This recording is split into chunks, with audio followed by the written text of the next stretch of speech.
Bonjour mes chers élèves. Aujourd'hui, nous allons corriger la production écrite de l'examen régional 2019.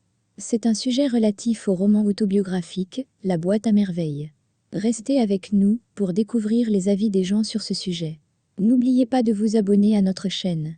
Si la vidéo vous a plu, n'hésitez pas de cliquer sur j'aime. Sujet de la production écrite. Beaucoup de personnes aiment vivre dans la solitude. Et vous, de votre côté, que préférez-vous, vivre seul ou en société? Rédigez un texte argumentatif dans lequel vous justifiez votre choix à l'aide d'arguments et d'exemples. Comme chacun sait, la thématique de la solitude a retenu toute l'attention de l'écrivain marocain, Ahmed Sefrioui, vu que le personnage principal de l'histoire est une personne solitaire, qui préfère s'isoler et de se contenter de jouer et de créer des relations d'amitié avec les objets de sa boîte à merveilles. D'ailleurs, beaucoup de personnes aiment vivre sans la solitude, d'autres pensent le contraire.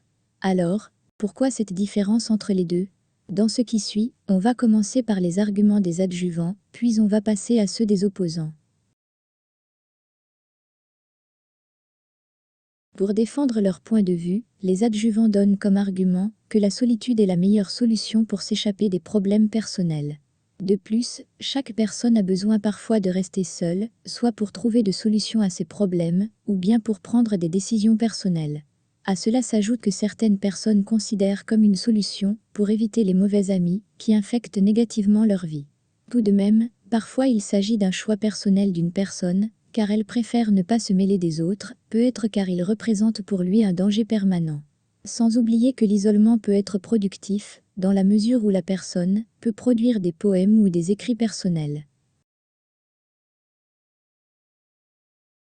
Mais, les opposants pensent autrement, car ils affirment que la solitude est une maladie psychologique. Aussi, elle peut nous priver de pratiquer nos loisirs et de jouer avec les autres. C'est le cas de Sidi Mohamed, qui refuse l'amitié de Zineb, et aussi de ses camarades du MSI. De surplus, la solitude peut devenir un obstacle devant la vie sociale de chaque personne. Ainsi, la créativité devient de plus en plus médiocre pour ne pas dire absente. En plus, l'isolement ne peut qu'être mortel surtout à long terme. Sans oublier que Dieu nous a créés pour découvrir et connaître les autres, d'où l'importance de s'intégrer dans la société et de participer avec ses idées et ses pensées. En outre, la solitude produit des psychopathes et des malades psychologiques, et par conséquent des meurtriers et des criminels. Pour conclure, certains voient positivement la solitude, alors que d'autres la voient négativement. À mon avis, je trouve qu'elle est un sentiment adorable, il faut l'accepter, car c'est un choix personnel, donc il faut respecter ce choix. Mais parfois la solitude n'est pas efficace pour les petits-enfants. Alors, quelle est la différence entre ce sujet et la dépression?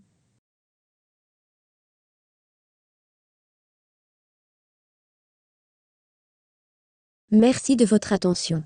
Nous vous invitons de vous abonner à notre chaîne et de nous encourager avec vos commentaires et vos remarques.